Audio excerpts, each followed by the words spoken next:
ভাইয়া কি অবস্থা বলেন তো? এই তো নদীর ভিতরে ঘুমাচ্ছেন, নদীর বাতাস ভিতরে ভালো লাগতেছে? মোটামুটি। দর্শক, আমরা হাজির হয়েছি পটুয়াখালী লঞ্চ ঘাটে। তো লঞ্চ ঘাটের এই নদীটা আমাদের সবসময় ড্রেজিং হয়। বছরের 12 মাসের 8 মাসে ড্রেজিং হয়, কারণ এখানে প্রচুর পরিমাণে বালু জমে। তো আমরা এখন দাঁড়িয়ে আছি রণতরীর উপরে। এই রণতরীটার কাজ হচ্ছে এই যে ড্রেজারগুলোকে বাংলাদেশের বিভিন্ন স্থান থেকে ক্যারি করে এখানে নিয়ে আসি। ওর কাজ হচ্ছে শুধু এগুলোকে টেনে নিয়ে আসা হয় এবং ড্রেজারের যত সরঞ্জামগুলো আছে এর মাধ্যমে সেটাকে বহন করে আনা হয়। তো আমরা এখন ঘুরে ঘুরে দেখাবো এই জাহাজটির ভিতরে কোথায় কি আছে এবং এটার কোথায় কি কাজ করা হয় এবং এটা দিয়ে কিভাবে এগুলো টেনে নিয়ে আনা হয়। বলা হয় নদীর ভারসাম্য ফেরাতে সবচাইতে কার্যকরম পদ্ধতি হচ্ছে ড্রেজিং। উন্নত দেশগুলোতে নদীর ভারসাম্য ধরে রাখতে করা হয় ড্রেজিং। বাংলাদেশেও এর প্রচলন রয়েছে। ড্রেজিং মূলত নদীর জলের ভারসাম্য ফিরিয়ে আনা, জলস্রোত এমনকি খনিজ পদার্থের পুনরুদ্ধার করা। ড্রেজিং মেশিনগুলো দূর দূরান্ত থেকে নিয়ে আসার জন্য অগ্রদূত তার ভূমিকা পালন করে। সমুদ্রে থেকে নদীতে এই মেশিনগুলো বহন করে নিয়ে আসে অগ্রদূত। অনেক ভারী ইঞ্জিন বিশিষ্ট এ জাহাজটি মূলত ড্রেজিং মেশিন আনা নেওয়ার কাজেই ব্যবহার করা হয়। এগুলো মূলত ডাকবোট নামেই পরিচিত। BIWTA কর্তৃক পরিচালিত এই মেশিনগুলো সাধারণত ড্রেজিংয়ের জন্যই ব্যবহার করা হয়। কি নেই এই ডাকবোটগুলোতে? যারা এই ডাকবোটগুলোতে কাজ করেন তারা তাদের খাবারের জোগান এই ডাকবোটগুলোতেই করে থাকেন। দর্শক, আমরা দাঁড়িয়ে আছি পটুয়াখালী লঞ্চ ঘাট স্থানে। এখানে যে আপনারা জাহাজটিতে দেখতে পাচ্ছেন আমরা দাঁড়িয়ে আছি, এই জাহাজটি হচ্ছে ভাসমান একটা জাহাজ, যেটা বলি আমরা রণতরী। এটা আসলে এই নদীতে বিভিন্ন স্থানে যায়। আসলে এখানে এসে আমরা আসলে অবাক হয়েছি। তো এই জাহাজের ভিতরে আপনারা যে দেখতে পাচ্ছেন এখানে পুঁই গাছ তারা এখানে রোপণ করেছে, এখানে লাউ গাছ তারা রোপণ করেছে। এখান থেকে তারা এখান পর্যন্ত তারা নিয়ে যাবে, সেখান থেকে নাকি তারা অনেক পরিমাণে তারা লাউ এবং পুঁই শাক প্রতি সিজনেই নাকি তারা পর্যাপ্ত পরিমাণে খায়।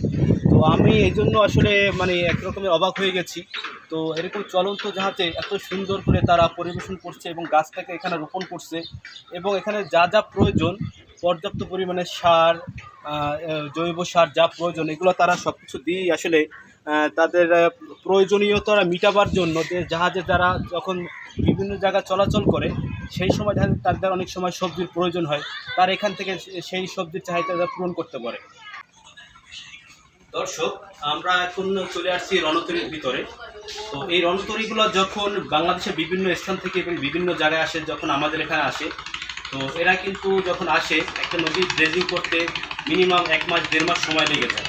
তো এই জন্য তারা এখানেই তাদের খাওয়া দাওয়া পরিচালনা করার জন্য তারা যে খাওয়া দাওয়া করে সেই রান্না করার জন্য এখানে রয়েছে গ্যাসের চুলা এবং গ্যাস এবং যত কিছু প্রয়োজন এগুলো সবই এখানে আছে।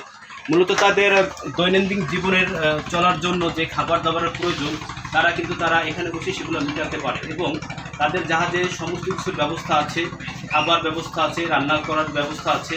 তো এখানে বসে তারা রান্না করে এবং পাশে আছে এখানে বসে তারা খাওয়া দাওয়া করে, খাবার রুম হচ্ছে পাশে। তো আমরা ঘুরে আসবো পাশের রুমটাতে। দর্শক, দেখতে পাচ্ছেন আপনারা এখানে হচ্ছে তাদের খাওয়া দাওয়ার জায়গা। ওখানে বসে পাক করে এবং এখানে এসে তারা খাওয়া দাওয়া করে। মূলত হচ্ছে তারা যে খাবারটা তারা খায় ম্যাক্সিমাম সময় হচ্ছে তারা নদী থেকে নদীর মাছ পায় এবং এখানের যে যত তাজা সবজি সেগুলো তারা গ্রহণ করে এবং তারা কিন্তু ন্যাচারাল খাবারটাই খাওয়া দাওয়া করে। তো এটা হচ্ছে খাওয়ার স্থান। তো আপনারা দেখেন এবং আমাদের সাথে থাকেন, আমরা ঘুরিয়ে ঘুরিয়ে দেখাবো জাহাজের কোথায় কি আছে।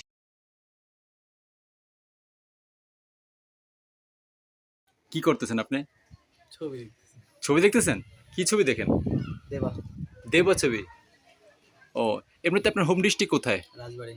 রাজবাড়িতে? আচ্ছা, কতদিন হয়েছে এখানে আসছেন? এখানে আসছি 2 দিন হলো। 2 দিন। থাকবেন কয়দিন? অফিস যতদিন রাখে। তাই আসলে আপনাদের কাজটা কি আসলে মূলত এই যে রণতরী এটা? আমাদের কাজ হচ্ছে এই যে ড্রেজারের সাহায্যকারী হিসেবে। ড্রেজারের সাহায্যে, মানে ওই যে মালপত্রগুলো বা ওই জিনিসগুলো নিয়ে আসার জন্য। নিয়ে আসার পর। মনের সুখে ঘুম দিচ্ছে না ভাই?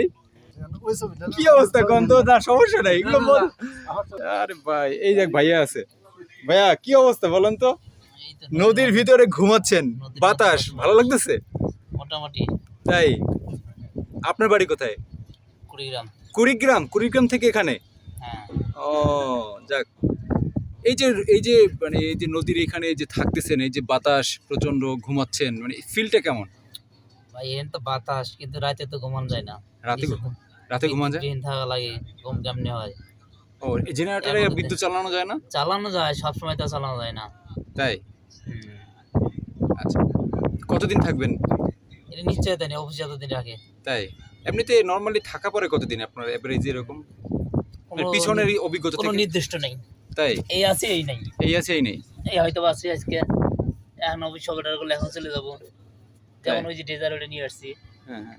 ওই ডেজার এখন ওইখানে থাকবে, গাড়ি করবে, আবার ধরে আবার পাইপ বাসানো লাগে, পাইপ বাসানো টানতে হবে, ওই বিষয়টা দিলে চলে যেতে হবে। তাই? বসবাস আমাদের নদীর মধ্যে। নদীর ভিতরে কেমন লাগে? ওই নদীর মধ্যে কি কোনো স্বাধীনতা আছে নাকি? বাড়িতে কতদিন পর পর যাওয়া হয় বলেন? নিশ্চয়ই কোনো ঠিক নাই, 2 মাস, 2.5 মাস, 3 মাস, তাই? গেলে দিয়ে যায় 1 সপ্তাহ, 15 দিন, এই বাড়ি গেলে কতদিন থাকতে পারেন বাড়িতে? এই 1 সপ্তাহ 10 দিন। 110 দিন। দর্শক, যদি ভিডিওটি ভালো লেগে থাকে লাইক কমেন্ট শেয়ার করে দিয়ে সকলের মাঝখানে ছড়িয়ে দিন।